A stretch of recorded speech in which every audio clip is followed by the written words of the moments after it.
Hello friends, Bharati చెప్పే కథలకు స్వాగతం అండి. ఈ కథ పేరు మనిషి లాంటి చిలుక. ధారానగరంలో నివసించే సుదర్శనుడికి అందము, వినయశీలత ఉన్న భార్య, బుద్ధిమంతులైన పిల్లలు ఉన్నారు. అనుభవించడానికి పెద్ద ఆస్తి ఉన్నది. అన్నీ ఉన్నప్పటికీ ఎందుకో ఆయన ఎప్పుడూ దిగులుగా ఉండేవాడు. ఎంతమంది ఎన్ని విధాలుగా ప్రయత్నించినా ఆయన మనసుకు ఉల్లాసం కలిగేది కాదు. ఒక రోజున చిన్న పంజరంతో ఒక మనిషి సుదర్శనుడి దగ్గరికి వచ్చాడు. పంజరంలో అందమైన రామచిలుక ఉన్నది. ఆ మనిషి సుదర్శనుడితో, అయ్యా, ఇది మాటలు నేర్చిన చిలుక. తమకు మానసికోల్లాసం కలిగించే ఎన్నో కథలు చెప్పగలదు. 1000 వరహాలిస్తే దీన్ని మీకిస్తాను అన్నాడు. సుదర్శనుడు చిలుకను పరీక్షించి చూశాడు. దాని మాటలు వింటుంటే ఆయనకెంతో ముచ్చట వేసింది. 1000 వరహాలిచ్చి దానిని కొన్నాడు. మొదట్లో ఇంట్లోని వారందరూ కూడా చిలుక అంటే ఇష్టపడేవారు. కానీ సుదర్శనుడు రోజంతా చిలుక ధ్యాసలోనే ఉండడంతో మిగతా అందరికీ చిలుక అంటే అసూయ బయలుదేరింది. దాని ధ్యాసలో పడి సుదర్శనుడు భార్యతో మాట్లాడటం తగ్గించేశాడు. వ్యాపార విషయాలన్నీ పిల్లలకు వదిలిపెట్టేశాడు. ఈ ధోరణి బాగా లేదని ఇంట్లో ఎవరైనా అంటే ఆయన, నా మనస్సులో ఉన్న దిగులును చిలుక మాత్రమే పోగొడుతున్నది అని బదులిచ్చేవాడు. చిలుక మరీ అంత తెలివైనదైతే నీ మనసులోని దిగులు ఎలా పోతుందో ఉపాయం చెప్పలేదా? సుదర్శనుడి పిల్లలు. అదీ నిజమేనని ఆయన చిలుకను తన దిగులు పోయే ఉపాయం గురించి అడిగాడు. పంజరంలో ఉన్నవాళ్ళు ఎదుటివాళ్ల దిగులు పోగొట్టగలరు గాని తమ దిగులును పోగొట్టుకోలేరు. నీవు నా కోసం మాత్రమే కాక ఇతరుల కోసం కూడా జీవించడం అలవాటు చేసుకుంటే స్వార్థం అనే పంజరం నుంచి బయటపడి దిగులుని పోగొట్టుకోగలుగుతావు అని చెప్పింది చిలుక. ఆ రోజు నుంచి సుదర్శనుడు తనకున్న దానితో లేనివారిని ఆదుకోవడం ప్రారంభించాడు. ఆ విధంగా అతడికి 10 మందిలో మంచి పేరు వచ్చింది. ఇప్పుడు నిజంగానే సుదర్శనుడి మనసుకెంతో సంతోషంగా ఉంటున్నది. అతడు అస్తమానం చిలుకతో కాలం గడపడం తగ్గించి వ్యాపార వ్యవహారాలు కూడా చూడసాగాడు. తండ్రి దానగుణం పిల్లలకు నచ్చలేదు. వాళ్ళొక రోజున సుదర్శనుడితో, చిలుక మనిషిలా మాట్లాడటం అసహజం. మనం నేర్పిన పలుకులు తిరిగి చెప్పటం వరకే వాటి వల్ల అవుతుంది. కానీ పూర్తిగా మనిషిలా ఆలోచించటం చిలుకకు సాధ్యపడదు. ఇదేదో మంత్రపు చిలుక అని మాకు అనుమానంగా ఉంది. మీ వద్ద ఉన్న డబ్బును దానంగా పొందటానికని ఎవడో ఈ చిలుకను మీ వద్దకు పంపించాడని మాకు అనిపిస్తున్నది అన్నారు.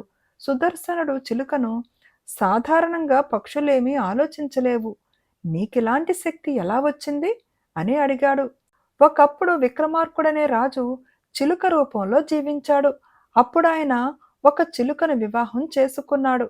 ఆ దంపతులు మా పూర్వీకులు అని చెప్పింది చిలుక. సుదర్శనుడు ఈ జవాబుకు తృప్తి చెందాడు. కానీ ఆయన పిల్లలకు తృప్తి కలగలేదు. ఆయన చిలుకకు అడిగినవన్నీ పెట్టేవాడు. నువ్వు ఎన్ని ఇచ్చి ఏం లాభం?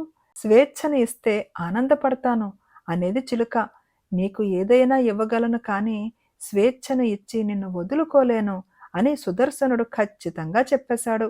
ఆ తర్వాత చిలుక చాలాసార్లు సుదర్శనుణ్ణి తనకు స్వేచ్ఛను ప్రసాదించమని వేడుకున్నది. అయినా ఒకసారి సుదర్శనుడు పంజరం తలుపు మూయడం మర్చిపోతే అది పారిపోలేదు. అందుకు సుదర్శనుడు ఆశ్చర్యపడి, నీకు స్వేచ్ఛ కావాలని ఉన్నది కదా, అనుకోకుండా వచ్చిన అవకాశాన్ని ఎందుకు నీవు ఉపయోగించుకోలేదు అని చిలుకను అడిగాడు. నేను లోగడ ఏ వంశం దాన్నో చెప్పాను కదా, తప్పు పనులు చెయ్యలేను. నన్ను 1000 వరహాలు పెట్టి కొన్నావు. అందువల్ల నీకు నా మీద అన్ని హక్కులు ఉన్నవి. నీవు మనస్ఫూర్తిగా అనుమతించితే తప్ప ఇక్కడి నుంచి వెళ్ళలేను అన్నది చిలుక. ఆనాటి నుంచి సుదర్శనుడు పంజరం తలుపు మూయటంలో అంత శ్రద్ధ వహించేవాడు కాదు. ఒకరోజు చిలుక ఆయనతో, అయ్యా, నువ్వు తలుపు మూయటంలో అశ్రద్ధ చూపకు. అవకాశం వస్తుంటే నా మనసు దుర్బలమవుతున్నది. ఏదో ఒక రోజున పారిపోయినా పారిపోగలను అన్నది. సుదర్శనుడు, పారిపోవాలన్న బుద్ధి ఉన్నదానివి ఆ విషయం ముందు నాతో హెచ్చరించడం ఎందుకు అని అడిగాడు. దానికి చిలుక, చాలా మందికి తప్పు చేయకూడదనే ఉంటుంది. అవకాశం దొరికితే మాత్రం కొంతమంది తప్పు చేయకుండా ఉండలేరు. నేను విక్రమార్కుడి వంశం దాన్నే కానీ విక్రమార్కుడంత గొప్పదాన్ని కాదు. తప్పు చేయటం నాకిష్టం ఉండదు. దయచేసి నన్ను లోభపెట్టవద్దు. పంజరం తలుపు జాగ్రత్తగా వెయ్యి అన్నది. ఇదంతా ఆయన తన భార్యాబిడ్డలకు చెబితే వాళ్లకు చిలుక మీద మరింత అనుమానం కలిగి, ఇది చాలా ప్రమాదకరమైన చిలుక. దీనివల్ల మీకు, మన కుటుంబానికి ముప్పు రాగలదు అన్నారు. అందుకు తగ్గట్టే వారం తిరక్కుండా సుదర్శనుడికి ఏదో కొత్త రకం జబ్బు చేసింది. ఏ మందులకు అది లొంగలేదు. వైద్యుడు సుదర్శనుడితో, మీ వ్యాధి లక్షణాలు చూడగా రాజగంధి అనే మూలిక ఒక్కటే దీన్ని కుదర్చగలదని శాస్త్రం చెబుతున్నది. కానీ ఈ ప్రాంతాల ఎక్కడ ఆ మూలిక దొరకదు. ఏ ప్రాంతాల దొరుకుతుందో నాకు తెలియదు అన్నాడు. నాకు స్వేచ్ఛను ప్రసాదిస్తానని మాట ఇస్తే ఆ మూలికను నేను తేగలను అన్నది పంజరంలోని చిలుక. అసలే జబ్బుతో బాధపడుతున్నాను, నువ్వు లేకపోతే ఎలా అన్నాడు సుదర్శనుడు దిగులుగా. ఈ పరిస్థితి సుదర్శనుడి భార్యాపిల్లలకు మంచి అవకాశం కలిగించింది. వాళ్ళు ఆయనకు చిలుక కారణంగానే ఏదో భయంకరమైన వ్యాధి దాపురించింది అంటూ చిలుకను పంజరంలోంచి వదిలిపెట్టారు. అయితే చిలుక సుదర్శనుణ్ణి మోసగించలేదు. మర్నాటికల్లా అది రాజగంధి మూలికను నోటకరుచుకుని వచ్చింది. వైద్యుడు ఆ మూలికతో వైద్యం చేయగా సుదర్శనుడికి వ్యాధి నయమయ్యింది. ఆయన చిలుకతో, నేను నీ మూలంగానే బతికి బయటపడ్డాను. నువ్వు వెళ్ళిపోతానంటే అభ్యంతరం పెట్టను.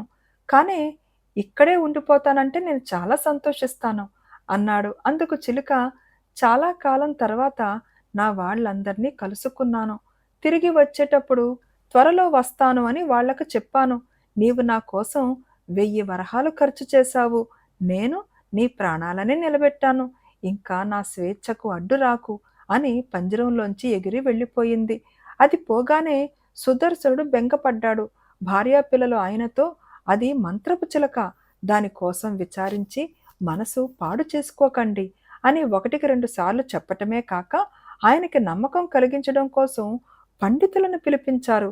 వాళ్ళు సుదర్శనుడితో, మాట్లాడే చిలుకలు మంత్రగాళ్ల సాధనాలు, అవి ఇంట్లోంచి వెళ్ళిపోవటం శుభ సూచన అని అన్నారు. కాలక్రమేణా సుదర్శనుడు ఆ మాటలు నమ్మాడు. కొన్నాళ్ల తర్వాత నిజంగానే ఆ చిలుక తిరిగి సుదర్శనుడి వద్దకు వచ్చి, నాకిక్కడ జీవితం అలవాటైపోయింది. నా వాళ్ల మధ్య ఎంత ప్రయత్నించి ఇమడలేకపోయాను. నేను నీతోనే ఉండిపోతాను. నిన్ను వదిలిపోవాలని అనుకున్నందుకు మన్నించు అన్నది. సుదర్శనుడు అందుకు అంగీకరించక పంజరాన్ని పాత సామానులుండే గదిలో పారవేయించి దాన్ని పంపేశాడు. ఆయన పిల్లలు ఉత్సాహంగా, అయితే ఇంతకాలానికి అది మంత్రపు చిలక అని నీకు నమ్మకం కలిగిందన్నమాట, అవునా అని అడిగారు. సుదర్శనుడు ఆ ప్రశ్నకు జవాబు ఇవ్వకుండా ఒకసారి కళ్ళు తుడుచుకుని ఊరుకున్నాడు. బేతాళుడు ఈ కథ చెప్పి, రాజా, సుదర్శనుడు తన ప్రాణం కాపాడిన రామచిలుక ఆశ్రయం కోరి తిరిగి వస్తే ఎందుకు కాదన్నాడు? భార్యాపిల్లలలాగే అతడు అది మంత్రపు చిలక అని నమ్మాడా? ఈ సందేహానికి సమాధానం తెలిసి కూడా చెప్పకపోయావో నీ తల పగులుతుందని అన్నాడు. దానికి విక్రమార్కుడు, పండితులు అది మంత్రపు చిలుక అని చెప్పినప్పుడు సుదర్శనుడు ఆ మాట నమ్మిన సంగతి నిజం. ధనంతో పాటు తన పట్ల ఎంతో ప్రేమాదరాలున్న భార్యాపిల్లలున్నప్పటికీ అతడేదో తెలియని లోటుతో అన్ని వేళలా దిగులుగా ఉండేవాడు. కానీ చిలుకను కొన్న తరువాత అది తన మాటలతో, మంచి సలహాలతో అతడి దిగులును పోగొట్టింది. ఆ కారణం వల్లనే సుదర్శనుడు చిలుక స్వేచ్ఛ కోరినప్పుడు దానికి తానే స్వేచ్ఛ ఇవ్వటానికి ఒప్పుకోలేదు. చిలుక అతన్ని వ్యాధి నుంచి రక్షించేందుకు రాజగంధి మూలిక తెచ్చి తిరిగి తన వాళ్ల దగ్గరికి పోతానని చెప్పి ఇక తన స్వేచ్ఛకు అడ్డు రావద్దని సుదర్శనుణ్ణి కోరింది. దానితో అతడికి ఆత్మబంధువుల పట్ల మనిషికి ఉండవలసిన ఆప్యాయత, బాధ్యత అర్థమయ్యింది. కానీ అదే చిలుక మరొకసారి తిరిగి వచ్చి తాను తన వాళ్ల మధ్య జీవించలేనని చెప్పగానే అతడికి దాని నిజరూపం తెలిసిపోయింది. అది మనిషి లాంటి చిలుక. చాలామంది మనుషులు తమ శక్తి సామర్థ్యాలతో సాధించలేనివి గొప్పవాళ్ల ద్వారా పొందే అవకాశాలు కలిగితే తమ వాళ్లను కూడా కాదని వాళ్ల పంచన చేరుతారు. అలాగే చిలుక కూడా తన తెలివితేటలను తన వాళ్ల కోసం ఉపయోగించాలనే బాధ్యత మరచి సుదర్శనుడు కల్పించే సౌఖ్యాల కోసం ఆశపడింది. ఆహార సంపాదన కోసం శ్రమ పడవలసిన అవసరం, శత్రుభయం సుదర్శనుడి ఇంట దానికి లేవు. చిలుకలోని ఈ దౌర్బల్య గుణాన్ని పోగొట్టేందుకే అతడు దానికి తన ఇంట ఆశ్రయం ఇవ్వదలచలేదు అని అన్నాడు. రాజుకు ఈ విధంగా మౌనభంగం కలగగానే బేతాళుడు శవంతో సహా మాయమై తిరిగి చెట్టెక్కాడు. ఫ్రెండ్స్, ఈ కథ మీకు నచ్చిందా అండి? కథ నచ్చితే తప్పకుండా లైక్ చేయండి, షేర్ చేయండి అండ్ ప్లీజ్ కామెంట్ కూడా పెట్టండి. మీ కామెంట్ నాకు చాలా వాల్యుబుల్ అండి. And thank you.